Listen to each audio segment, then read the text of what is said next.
Southwest Florida, you are looking live and listening live to a real band that just came here to the after party of Black Girls Rock of Southwest Florida 2018 at the Dr. Carrie Robinson Center and just flat out turned it out. And the band won't even leave. We gonna close this baby down. Big shout out to Karen Spears, the founder of Black Girls Rock of Southwest Florida here, and the CEO of Freely Give, a nonprofit organization, just put on a spectacular event. We got her here with her handsome husband, and let's get to meet the first couple.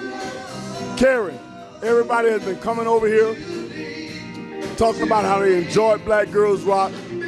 Of course, when you get to see the interviews, you can just sit back and relax.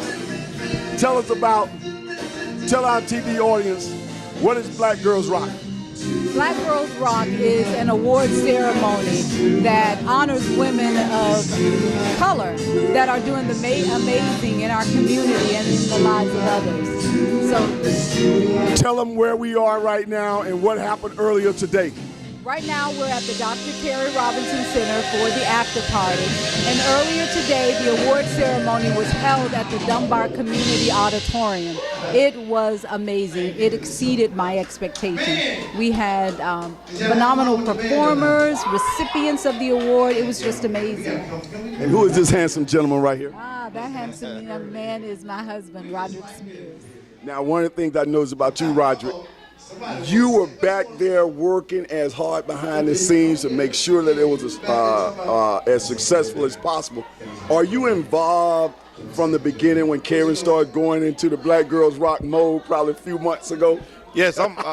What is it, about a few months to go into that mode? Yeah, I'm on the board. I got a little say what's going on the board or whatever, but a freely give. But I support my wife 100%. You know, and you said it earlier. Behind every good woman is a strong man. So and vice versa. And I know exactly what she's doing in the community, and I know how she works. So I got to take some of that pressure off of it, and I support 100%. And the coolest thing is, I get to get both of y'all here at the same time, and people can see that family support. And one of the things I think I remember reading in your bio that you guys had a blended family of 7 children and some grandchildren. Yes. Talk about that. Yes, we have a combined of 7 kids. But they all our kids. They all get along with each other. They all in college, military, and our grandkids, they basically our kids. When we get them, we keep them, we run them. We run their parents, we run the grandkids too. Now, you guys, basically your kids are out of the house now? Yes, yes. And you could be relaxing and chilling, but you're continuing to make sure that you uplift the community with events like Black Girls Rock. So that's got to be a serious passion for you. Yes, it is. I see the passion for my wife hard, and I love her so much. Whatever passion for her, I take it on too. So yeah. Now, Karen, some people are saying we need to start a Black Men Rock. They telling me to start it, and I'm like, I'm not responsible for that. That's a lot of work. I see the work that you were doing behind the scenes, but.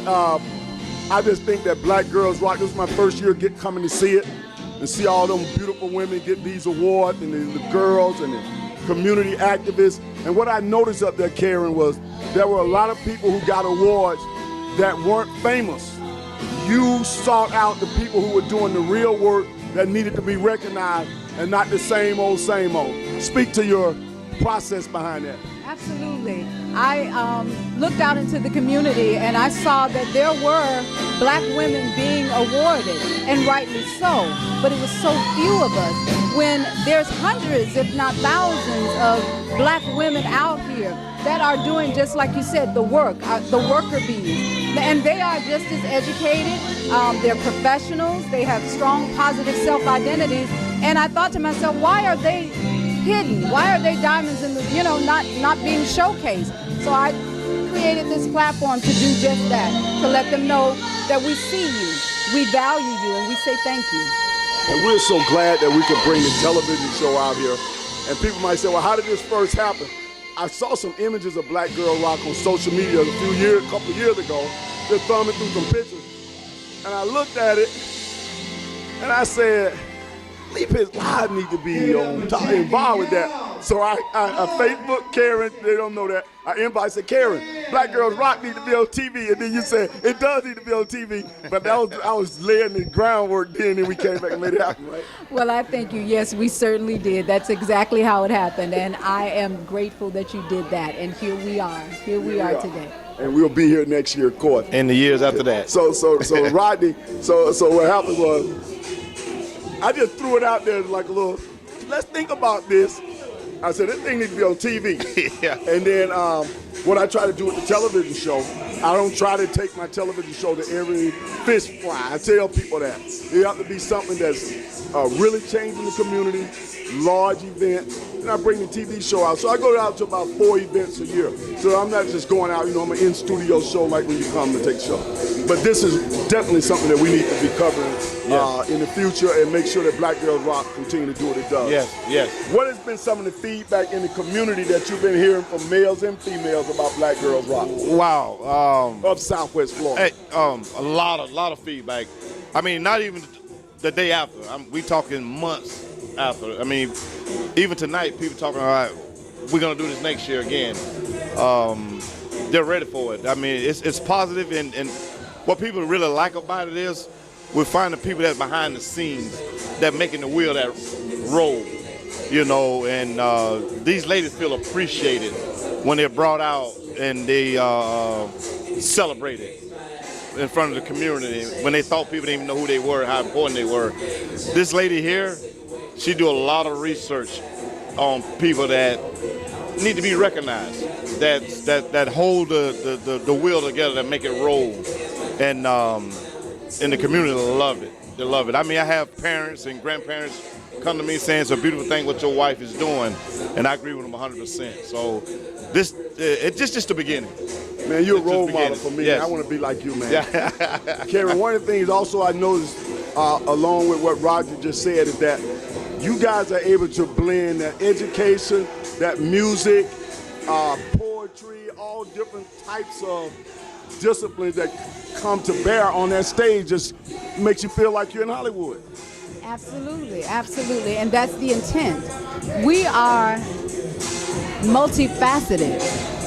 We have many gifts. And so I want to showcase those gifts also, in addition to awarding these powerful super women that are doing amazing things. This is my presentation to the world. So, yes, you'll get much more of that. It's constantly growing, and people don't play around when they're getting dressed to go to Black Girls Rock. It's like Hollywood in that bug. I saw some outfits in there for males and females. Yes, absolutely. This was a semi-formal event, but I always tell everyone, get as fancy as you like. It's an opportunity for us to dress up, because oftentimes a lot of people don't get that opportunity. So I want them to come out and feel good, and when you look good, you feel good. And I want everybody to know I made history tonight. Yeah, you did. Now, let me do this on TV. Y'all, give me a second here. All right. Okay, here's something you guys are going to learn. When I first came to Southwest Florida, I was the first African-American who was a vice president of a bank. I came here at age 29, and I was the vice president of Wells Fargo Bank. What y'all know it as today, which is, it was First Union at the time. So that was a big historic moment. A couple of years later, I started a television show, like 1992. The first African-American to host a TV talk show. Groundbreaking, opening up doors. Shortly thereafter, I became a celebrated swimming instructor of African-American around the world who put out a Learn to Swim DVD. That was the first Learn to Swim DVD in the world with a black swimming instructor and black kids swimming. It took off and went national and international. So I opened up the doors for a lot of people. But tonight, I opened up the biggest door as being the first, the one who came after me, but I was the first black man to actually go on the stage at Black Girls Rock. And I thank you for that opportunity. You're very welcome. And who better than to be the first? Who better than Mr. Lee Biggs? I know you were backstage, but I think you might have been out there and saw when I had some fun with that. Yes. I told everybody I was like the Martin Luther King of Black Girls Rock in Southwest Florida, open up the doors for men in the future. Yeah. But I'm honored to have been the first person to do that. And I'm glad that I had enough cachet to be worthy of that. And of course, next year I'll be the third person because I get a little something in. Yeah. Now, I was telling, you heard me talk to Karen about how people were so well dressed, but the brothers came dressed too, didn't they? Oh, yeah. The brothers were dressed to the nine. Man, look, the brothers came tonight. Right. I seen some tux, nice suits, man, and ties, the handkerchiefs. Brothers come, man, but see, you got to dress like that when you represent beautiful women, beautiful black women. That's you right. know what I'm saying? You celebrate them, you do it in style. And then when you first walk into the Dunbar Community School, Yes. and by the way, I got a chance to interview the people who decorated this too earlier tonight. They got some publicity. When you first walked in, we had all these little young teenage girls. Yes. So professional up front. Who are those little girls? Yeah, they from Quality of Life. Quality of Life, I got to give them kudos. They support my wife 100%. They'll call her, what do you need? We'll help you or whatever. And she go down and she meets with them. They train there, and they do an outstanding job with our young females. So we had the Quality Life Center girls as receptionists, some of the teen girls, and then on the stage, we had a wonderful performance, I think, a Maya Angelou poem or something by the children girl from Quality Life Center. Are you able to enjoy that, or are you so busy working? I'm so busy working that I'm able to catch glimpses here and there, but I'm always conscious through my hearing. So I try to listen, but I can't visually see it because I'm doing the behind the scenes thing. And this band that we had in here performing tonight, they're from out of town. Who is that band? Shout them out. They are. It's Unique from Tampa, Florida. Yes, they're an awesome band. They came in here, they really did a great job. Yeah. On your after party, you're not trying to be all laid back and jabby. I mean, they rocking in here. Yes, absolutely. Of course. Well, hey, what's an award ceremony without a jamming after party? It's been a pleasure having both of you come Thank here. you. And I'm going to try to get the band a little publicity. If I can get Yeah. 2 band members over here, I'll talk to them before I shut down. Looked like that guy was one of the lead singers, and I saw Yeah, a he is. female who was singing. We'll get both of them over here and give them a shout out, give them some exposure. We'll be right back, talk to some of the members from the band right here on Lee.